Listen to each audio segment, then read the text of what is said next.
தமிழை கவிதை அழிக்கவே முடியாது. தமிழ் கவிதை ஏன்னு கேட்டீங்கன்னா, எந்த காலத்தையும் தமிழ் கவிதை அழிக்கவே முடியாது. ஏழு கடல் வைப்பினும் தன்மனம் பரப்பி இசை கொண்டு வாழ்வேங்கிறான் பாரதி. நீங்க எவ்வளவு மறைச்சு வச்சாலும் சரி, இந்த கவிதையை உயிர் வாழ்வுனா தன்னுடைய வடிவத்தை அந்த காலத்துக்கு ஏற்ப மாற்றிக்கொள்ளும் அந்த திறன் உடையது தமிழ். எந்த காலம் வந்தாலும் சரி. ஒருத்தன் கேட்டான், கணினி உலகத்தில் கவிஞனை உனக்கு என்ன வேலை? அவன் சொல்றான், கணினிக்கு கவிதை கற்று தருகிறேன். இதுதான் கவிதை. ஆக எந்த காலமா இருந்தாலும் தன்னை மாற்றிக்கொண்டு வாழக்கூடியதான் கவிதை, வென்று நிற்கும். அதுதான் இன்னைக்கு இருக்குது. மரபு காலந்தோறும் மாறி வந்துகிட்டே இருக்கு. மரபுங்கிறது இப்ப இல்ல. இப்ப மிதிவண்டி மாதிரி, மிதிவண்டியை கட்ட பாக்குறீங்களா? அது மாதிரிதான் மரபு. அந்த மரபு போய் அடுத்தது புதுக்கவிதை. புதுக்கவிதைக்கு ஒரு சங்கமே இருக்குதுங்க. வானம்பாடி ஐயா சொன்னாங்க இல்லையா, மரபுக்கு இல்ல, ஆனா புதுக்கவிதைக்கு சங்கம் வைத்து வளர்த்தார்கள். யார் வளர்த்தாங்கன்னா, யாருக்கு நல்ல மரபு தெரியுதோ அவங்கதான் வளர்த்தாங்க. மரபை தெரிந்து மீறுகின்ற கவிஞருடைய கவிதை மிக சிறப்பா இருக்கும். மரபே தெரியாம ஒண்ணுமே தெரியாம பாடக்கூடாது. இப்ப நீங்க பழைய வானம்பாடிகள்லாம் மரபுகளை தெரிஞ்சு அதை உடைச்சு வெளில வராங்க பாருங்க, அதுதான் சிறந்த கவிதைகளா வெளியிடும். காலத்தை வென்று நிற்பதற்கு இந்த கவிதைக்கு ஒரே ஒண்ணுதான், ஒரு இலக்கணம் தான். உங்க கவிதை காலம் போற நிக்கணும்னா ஒரே வழி தாங்க. அது எடுத்துக்காட்டும் பாருதான். என்னன்னா, எவனை பத்தியும் கவலைப்படாம, எதுக்கும் கவலைப்படாம, பட்டம் பதவி விருது ஆது இது ஜாதி என கவலைப்படாம துணிச்சலாம் எவன் சொல்றானோ, சமுதாயத்துல உண்மையை சொல்றானோ, அந்த கவிதை தான் என்னைக்கு நிற்கும், அழிவே அழியாது. அப்படிதான் நிக்குது எல்லா கவிதையும். மற்ற கவிதை செத்து போச்சு. சொபிஸ்டிகேட்டடா வசதியா உட்கார்ந்துகிட்டு அழகா வர்ணிச்சு எழுதுற கவிதை எல்லாம் நிக்காது. சொற்கள் விளையாட்டு கவிதைங்கிறது. நீங்க கவிதைங்க கவிதை என்ன நடக்குதுங்க, கவிதைங்கள கவிதை என்ன கவித்துவம் இருக்கு? ஒரு கவிதை என்ன கவித்துவம் இருக்கு வேணாமா? சொற்களை வைத்து விளையாடுவது கவியரங்கம். ஜெயிக்குது, கைத்தட்டல் வாங்குது. கவித்துவம் இல்லாம அது கவிதை இல்லை. மரபு கவிஞர்கள் ஏன் தோற்றார்கள் சொன்னா, கவித்துவம் இல்லை, மரபு யாப்பு சுத்தமா இருக்கு. 10,000 மட்டு தெரியும் சில பேருக்கு, அவ்வளவு புலமைங்க. தமிழ் இலக்கணத்துல யாப்புல அடிச்சுக்க முடியாது, அப்படிப்பட்ட புலவெல்லாம் இருந்தாங்க. ஏன் தோற்று போனார்கள் சொன்னா, கவித்துவம் இல்லை, யாப்பு இருந்தது, அவ்வளவுதான் காரணம். இன்னைக்கு என்ன காலம், அதை பேசணுமா இல்லையா? கவிதை அதை பேச முடியல. இது தமிழ் எப்படி வளரும், தமிழ் கவிதை எப்படி வளருங்கிறதுக்கு என்ன உதாரணம், ஒரு இலக்கணம் சொல்றான் பாரதி. தமிழ் வளரணுமா, தமிழ் கவிதை வளரணுமா, அவன் ஒரு வரையறையே சொல்லியிருக்கான். பிற நாட்டு நல்லறிஞர் சாத்திரங்கள் தமிழ் மொழியில் பெயர்த்தல் வேண்டும். இப்ப மரபுல இருந்து உடைச்சுக்கிட்டு ஏன் பாரதி மட்டும் வந்தான் தெரியுங்களா? நம்ம புலவருக்கு யாப்பு தெரிஞ்ச அளவுக்கு வெளிநாட்டு இலக்கியம் தெரியாது. மிகப்பெரிய தமிழ் புலவா இருந்திருப்பாங்க. பாரதியை விட 100 மடங்கு உயர்ந்த புலவர்கள். ஆனா அவங்களுக்கு ஆங்கில இலக்கியம், அவனுக்கு சமஸ்கிருதம், ஆங்கிலம், பிரெஞ்சு எல்லாமே தெரிஞ்சதால அவன் ஷெல்லிதாசனாவா இருந்திருக்கிறான். வால்மீட்மெண்ட்ல ஆழங்கால் பட்டவர் பாரதி. அதனால அதை உடைச்சு புதிய புரிச்சாத்தான் பாருங்க. மரபை உடைச்சிட்டு வருது. இப்ப வர்றது எளிது. ஆனா பாரதி ரொம்ப கஷ்டம். யாரும் ஏத்துக்கல. பாரதி வந்தப்ப அந்த கவிதையெல்லாம் சீரை குப்பிட்டாங்க. அப்புறம் தான் வென்றது. அதை போல சொல்றான், பிறநாட்டு நல்லறிஞர் சாத்திரம் தமிழ் மொழியை பெயர்த்தல் வேண்டும், இரவாத புது நூல்கள் தமிழ் மொழியில் இயற்றல் வேண்டும். அப்புறம் இன்னொரு சொல்றான், திறமான புலமையெனில் வெளிநாட்டார் அதை வணக்கம் செய்ய. நீ ஏன் உனக்கே பாராட்டிக்கிற, விருது கொடுத்துக்கிற? அப்ப வெளிநாட்டுக்காரன் சொல்லட்டும், மத்தவன் சொல்லட்டும், நீ ஒரு தாய்மொழியில சொல்ல வேண்டாம். சரி, இப்படி சொல்றானே பாரதி, இதுக்கு முன்னாடி தமிழ் யாரும் செய்யலையான்னு கேட்டீங்கன்னா, தமிழ் ஏற்கனவே செஞ்சுட்டாங்க. பிற நாட்டு நல்லறிஞர் சாத்திரம் தான். பிற நாட்டு ஒண்ணு இல்ல, வேற மொழியில இருந்து வடமொழியில உள்ள ராமாயணத்தை அருமையா மொழிபெயர்த்து கொடுக்குறான் கம்மன். அவனுக்கு சமஸ்கிருதம் தெரியும் கம்மனுக்கு. வடமொழி ராமாயணம் ரொம்ப அற்புதமா இருக்கு. கம்பராமாயணம் இன்னைக்கு பேசப்படுது. என்ன காரணம்? 10,000 மாட்டு வடமொழியை தோய்ந்தவர் வவுசெய்யர். வடமொழியில அவ்வளவு புரியவர். அவர் என்ன சொல்லியிருக்காரு தெரியுங்களா? வால்மீகி ராமாயணத்தை கரைச்சி குடிச்சவர் அவரு. கம்பராமாயணத்தை பாக்குறாரு, பார்த்துட்டு சொல்றாரு, வால்மீகி ராமாயணம் தங்க கட்டி, ஆனால் கம்பன் கொடுத்தது தங்க சிலை. இதை விட என்ன வேணும்? ஒரே ஒரு சொல்லிட்டானே அவன். அந்த அளவுக்கு சொன்னவன் கம்பன் செஞ்சு காமிச்சிருக்கான். இந்த பார், வடமொழியில இருந்தா தமிழ்ல பண்ணிருக்கேன், நீ என்ன பண்ற? நம்மள்ட்ட கேட்கறான். நம்ம என்ன செஞ்சிருக்கோம் இதே வரைக்கும் பார்த்திருக்கேன். கம்பரானதுக்கு அப்புறம் நம்ம அதை மாதிரி இலக்கியத்தை மொழிபெயர்த்து உலக இலக்கியமா ஆக்கியிருக்கமானா இல்ல, கேள்விக்குறியா நிக்குது. சரி அப்படின்னு சொல்றான், புது நூலை ஏற்றணுங்கிறான். புதுசா நீ என்ன பண்ற, நீ என்ன மொழிபெயர்க்கிறது என்ன, நீ ஏற்றம் பண்ணிருக்கியா அப்படின்னா, அப்பதான் இளங்கோடிகள் காப்பியத்தை படைக்கிறார். நான் ஒரு செயல் யாட்டுதும் யானோட பாட்டுடைய செயல்ங்கிறார். இன்னொன்னு கம்பராமாயணத்துல கம்பன் வந்து ஆரம்பத்துல பாத்தீங்கன்னா கவிதை எப்படி இருந்ததுன்னா வெண்பாதான். வெண்பால தான் புலி, அப்புறம் கொஞ்சமா போய் அப்புறம் அகவல்பா, அப்புறம் வந்து விருத்தப்பா. கம்பன் வெண்பால பாடல. அவனுக்கு தெரியும் இவ்வளவு சுவையோட கம்பராமாயணத்தை கொடுக்கறதுக்கு வெண்பா சரிபட்டு வராது, புலம குறை சொல்லிடுவான், நம்மள தலை தட்டுமா அதுமா இதுமா குப்பையாக்கிட்டு போயிடுவான், இலக்கியத்தை ஏற்றுக்க மாட்டான். அப்ப நம்ம வெண்பாவை வச்சுக்க கூடாது. வசதியா என்ன பண்ணிட்டான் கம்பன், விருத்தப்பாவில இந்த பாடல் எழுதலாம். சரி, அடுத்து வந்த இளங்கோடிகள் என்ன பண்றான்னு கேட்டீங்கன்னா, செய்யுள் தானே.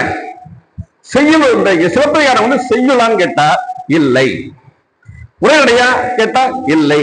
அப்ப என்னதான் இது, அவனே சொல்லிட்டான், உரை இடை இட்ட பாட்டுரை செய்யுள்.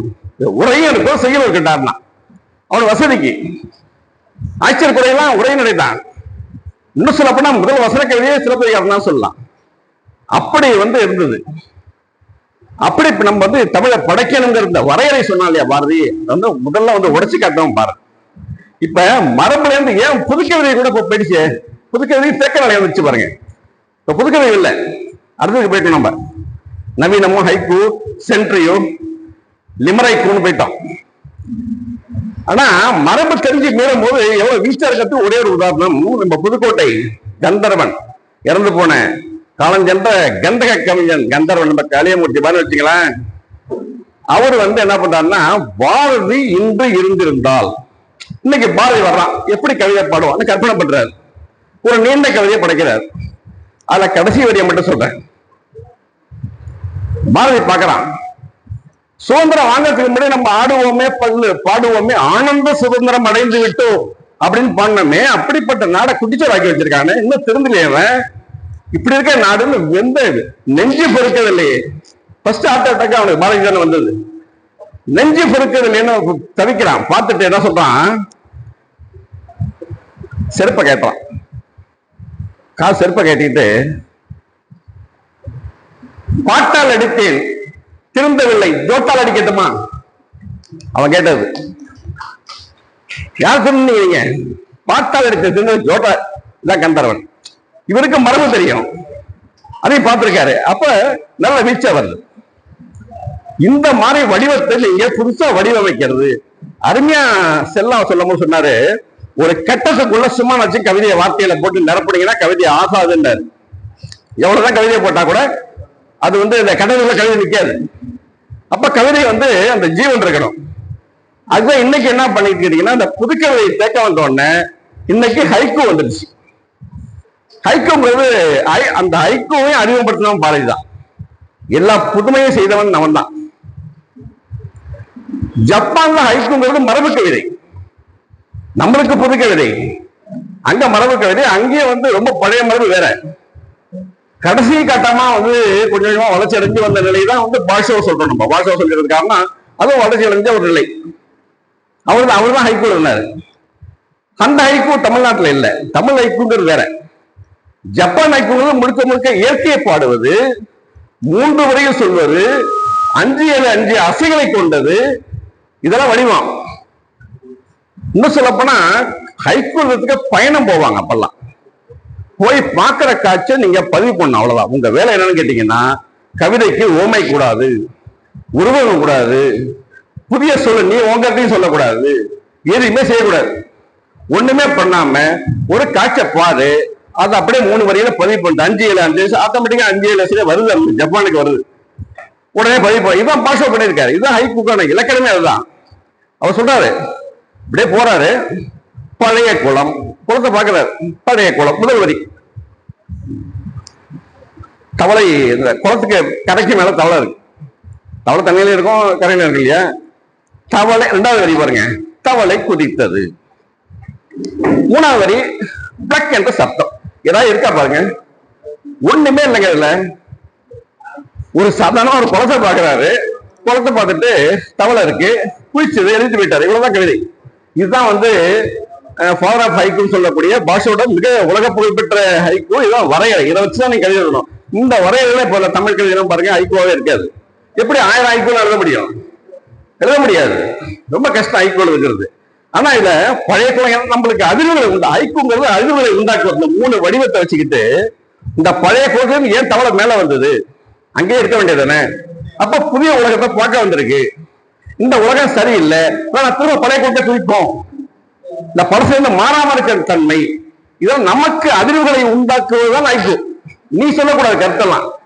இதை பார்க்கும் போது நமக்கு அது இன்னொரு கவிதை சொல்ற பாருங்க, மொழிபெயர்ப்பு கவிதை சொல்ற பாருங்க. நள்ளிரவு அரைந்து சாத்தப்பட்டது தெருக்கதவு. அவ்வளவுதான் கவிதை. நள்ளிரவு அரைந்து சாத்தப்பட்டது தெருக்கதவு. ஹைக்கூ.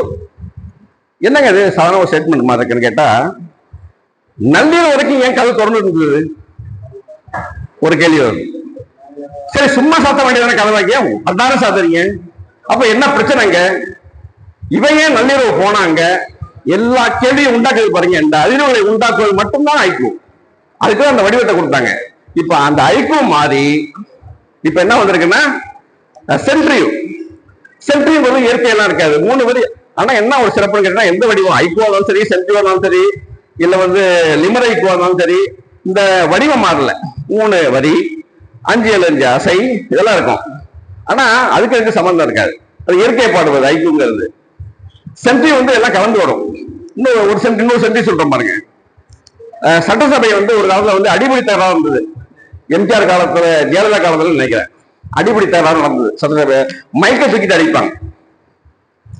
வேட்டி கட்டிட்டு சட்டசபைக்கு போக முடியாது, வேட்டி அவுத்து விட்டுருவான். நடந்தது தமிழகத்துல. சஃபாரி போட்டுட்டு ஒரு எம்எல்ஏ போனார், பருத்தி இளவழுதின்னு ஒரு பேரு. முதல்ல சஃபாரி போட்டுட்டு எம்எல்ஏ சட்டசபைக்கு போறாரு. அந்த சூழல்ல வந்த ஒரு ஹைக்கூ. கூட்டப்பட்டதால் முதல் வரி, குப்பையானது சட்டசபை. இதுதான் அந்த சொல்லக்கூடிய. இன்னைக்கு என்ன பிரச்சனையோ அதை மட்டும்தான் பேச வேண்டுமே தவிர பழங்கதைகள் சொல்வதோ மகிமை இல்லை. நன்றி, வணக்கம்.